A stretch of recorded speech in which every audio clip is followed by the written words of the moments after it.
Okay, testing 1, 2, 3, let's go. Hello, welcome back to another video. I've recently gone back into drawing in my sketchbook, and I thought what better way to fill a page than with my OC Wisp. I don't do any coloring, just pure mechanical pencil sketches with some random index card and sticky notes to give the page some color. It took me a hot minute to find inspiration for the spread and how to lay everything out, but I think it comes together pretty well by the end. Okay, so first let me introduce you to my character, Wisp. I guess you could say they're my main OC at the moment, since they're the one that I'm drawing the most often currently. But Wisp came about from an Inktober prompt a couple years ago at this point. The prompt was, of course, the word Wisp, and at the time I was challenging myself to do Inktober and design a character to go with every single prompt every single day. I never completed that because I've yet to complete an Inktober. I will complete an Inktober one day, but I've yet to complete it. But anyways, Wisp is what came out of one of those prompts. And honestly, overall, his design, I feel like hasn't changed dramatically. The clothes that he wears, they're still like fantasy, wizardy, magical kind of vibes, but they're not exactly the same as what he was originally wearing. But in terms of like his hairstyle and like his face, honestly, it stayed like more or less pretty much the same as when I first drew him. I think his personality has also been kind of similar. I don't think he had like a huge personality when I originally drew him, but I feel like, his personality was already starting to show after just the first sketch. After I made him, he kind of floated around in OC limbo for a few days. No, actually, no, he didn't. Oh my god, that's right. I'm wrong. On the day that I made him, I was doing it through digital art, and I was on a Zoom call with my friend, and I was sharing my screen of what I was drawing, and we were like kind of like bouncing ideas off of each other as I was designing this character. And that Zoom call ended up turning into a really long Zoom call where we fleshed out so much about his character and the world, and then over the next few days, for like a whole like week or two straight, we stayed up till 5 a.m, like every single day on this Zoom call, designing this character's world and story and planning out like this whole 5-volume story for him. And now here we are, multiple years later. I had not even finished the first volume, but I'm finally starting volume 1. Seriously. I've said this before, but this time I mean it. I'm starting it seriously, and I swear to God, I want this volume out by the end of the year, or at least like, close to being finished. Like I want it to be able to start I want to be able to start releasing it by the very beginning of next year. So I'd like to finish it by the end of this year, then have it ready for release on Webtoons and maybe like Tapas by the start of next year. That's my goal. So I'm posting this video to hold myself accountable. Please, that's my goal. And anyways, that said, why don't I introduce you guys to the webcomic as a whole so we can look more into the character and everything. The webcomic is called Broken Worlds, and before you ask anything, no, the comic is not out yet, which I guess you could have guessed from my statement earlier, but no, it's not out yet. Technically speaking, it kind of is. Like, it exists on Webtoons, but we only really ever got like 5 pages in, 7 pages in, and then dropped it. So now we're just going to completely restart it, and honestly, we'll probably delete that original posting just like completely from Webtoons. So if you want to see some like OG panels and what the pages look like, you could still look it up before I take it down at some point later. But maybe don't. I don't really like them. I don't like them anymore. Like, it's been so long, my art's improved so much. I'm like, no. But the paneling and stuff has surprisingly not changed too dramatically, I don't think. I mean, I guess I did go in and like repanel like the entire story, but I don't think I need to do any repaneling. I like the panel structure that I have now from the last time I did repaneling and restructuring. So I think now it's really just, designing like the world and then just going in and just banging out all those panels. But anyways, that's not what I was even talking about. I was talking about the webcomic as a whole. But yeah, anyways, so if that sounds interesting, you'd like to follow me in this process of making a webcomic, I do plan on making a vlog series for this webcomic, so you can subscribe if that sounds interesting. I think the first webcomic, or the first vlog, will really just be about 3D modeling, because I kind of want to 3D model the world, not in detail. I'm not that good at 3D modeling, but I know like enough basics that I think I could, block out the shapes of what I need for the world, and that should help speed up the process of, drawing in the backgrounds and everything. So that's my plan. But anyways, let's get back to Wisp. So he's the more happy-go-lucky type of character. He's quite impulsive and doesn't always think things through, so his ideas can kind of get him in trouble sometimes and maybe cause him to like break some things and hurt himself. But he always means well at the end of the day. He's been kind of secluded from other people for kind of his whole life. He's really just been homeschooled by his mentor at their house. And he runs errands and goes outside and stuff, but he doesn't really have any friends his age, he's never been to like a typical school or anything, so he's inept when it comes to social cues and speaking with other people his age and knowing how to make friends. So, he's trying his best. He would like more friends, and he will get a friend in this story. But, at least at the start of the story, he doesn't really have any friends besides mentor, the random animals they like say yap to outside, and this little wisp being that kind of follows him around everywhere. He's also the type that definitely loves just collecting things and just having, like, he's a maximalist. He's definitely not a minimalist. He would 100% be a maximalist. He collects a ton of things. His room is crowded with junk and stuff. And he's also the type that would totally binge fanfiction at like 3 in the morning on AO3, I mean, AO3 and technology, like modern day technology, doesn't exist in his world. But if it did, he would totally be the type to stay in his room until 3 in the morning, binge reading fanfiction on AO3.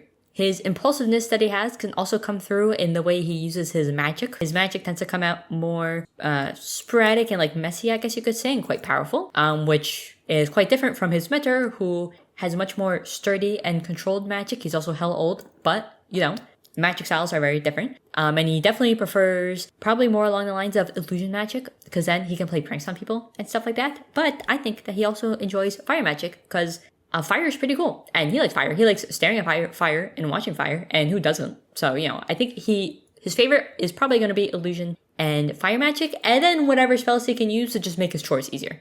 Now, in terms of his role in the story, I'm not sure exactly how much I want to spoil about the story, because obviously I don't really want to spoil much, but I want to give you guys the basis of the story and the world, so you got a rough idea of what's going on. So I'll do my best.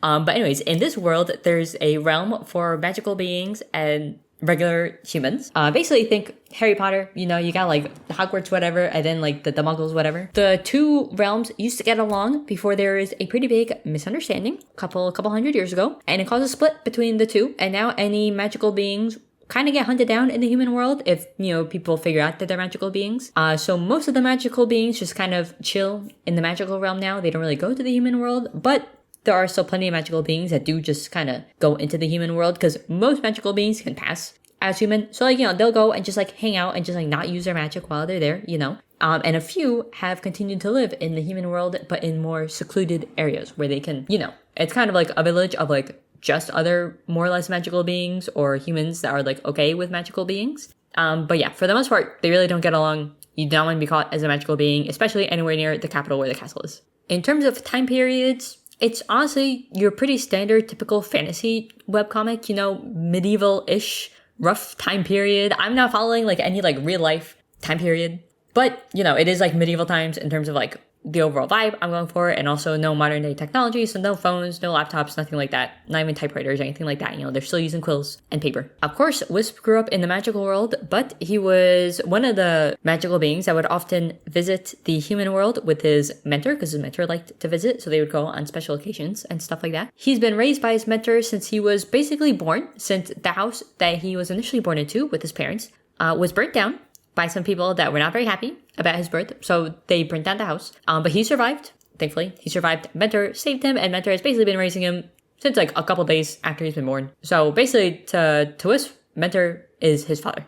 His routine has basically been the same every single day up until one day where he has to go and save Prince Evan, who is the second main character of the story. He saves him from an ambush, and then Wisp, being the whole act now and think later type of character, brings Evan into the magical world and doesn't really think through exactly what he's going to do with him. But that's all. I'll leave it from there, because I feel if I say anything more, I'm just going to spoil all of volume 1. So that was just a rough idea of kind of what happens at the beginning of the volume. And then the rest, you're just going to have to wait for the volume to actually come out and see what happened. I think I mentioned earlier, the comic is already planned to take 5 volumes, which is, of course, subject to change if we change our minds. But we're pretty sure it's going to take 5 volumes. Each volume has the major points plotted out that we want to happen. But volume 1 is the only one that's been fully scripted and paneled. It's basically, it's ready to go. All I have to do is actually draw it. Volume 2 is not scripted, but it does have a much more complete outline. So we kind of have a rough idea.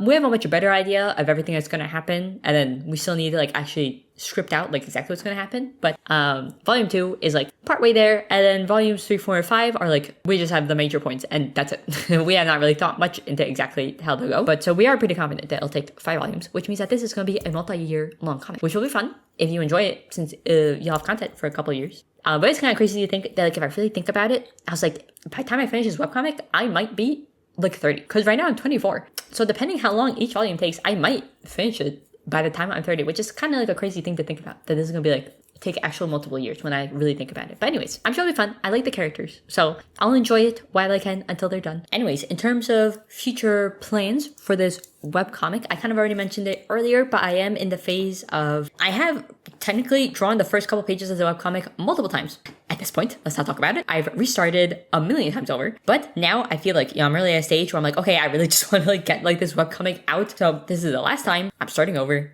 kind of. Yeah, I'm restarting. I have some drawings from when I last drew it, the last change I did, but I think I'll probably restart those from scratch. I think because I do want to have more freedom in terms of the world that I'm designing for them. So originally I was using The Sims for the modeling. Realized that maybe I would have copyright issues for that. So I was like, okay, maybe let's not do that. And also The Sims works well for the exterior of a single building or the interior of a single building, but not so much when I'm trying to map out an entire village, because I would like the backgrounds to be semi-detailed, I don't want it to be just empty backgrounds for most of the pages. I would like you to be able to kind of see the background and stuff. So for that, I need to make backgrounds very quick and easy for me to draw. So I was using The Sims. Then I tried buying 3D models that were pre-made online, and that's fine, but you are limited to the designs that the models come in. So then I watched Brad's art school video on Blender tutorial, and I was like, wow, he gave me just enough information of what I need in order to kind of, I feel block out the shapes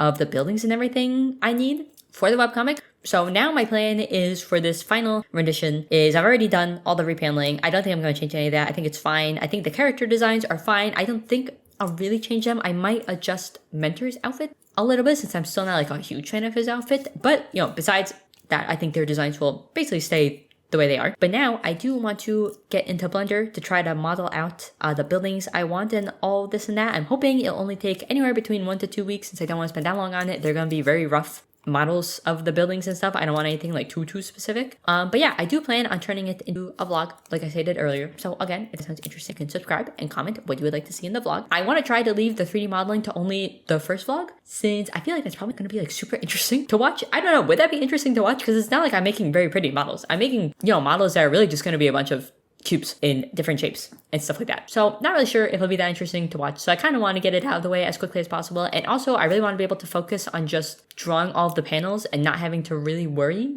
about modeling out the worlds and everything. So ideally I do want to try to get through the models as quickly as I can. I do want to model the entire world, have everything set up, and then that way I can just go in, get the screenshots as I need them for each panel. So anyways, I think I'll leave it at that for now. I feel like I gave you an overall gist of the story and Wisp as a character, and I don't want to spoil anything else, and you already know my plans moving forward, so you can hold me accountable to them. So anyways, I have a feeling my goal is to have the first vlog out within a month of posting this video. I think I'm still very new to YouTube. I'm not 100% sure exactly what my schedule for uploading is going to be. I would like to do 2 times a week and hopefully have a webcomic vlog maybe every 2 weeks. I feel like every week would be a little bit much, so I'm thinking every 2 weeks would be nice. So we'll see how it goes. But if you see me for over a month and there's no webcomic vlog, tell me, call me out in the comments. Okay, I want to hear it. I need people to hold me accountable.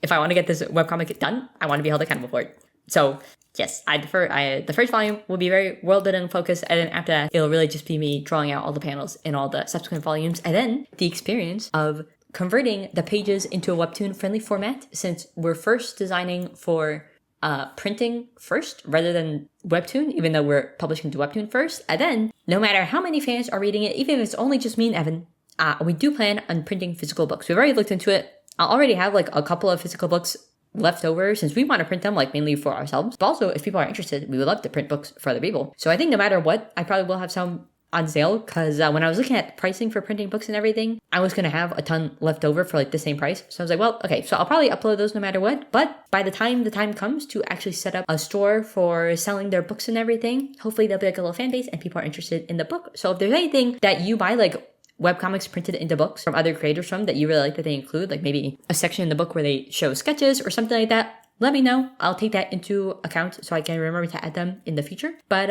anyways, yeah, I think that's basically it. Yeah, I don't know how to end videos, so I'll just say bye-bye. Bye-bye.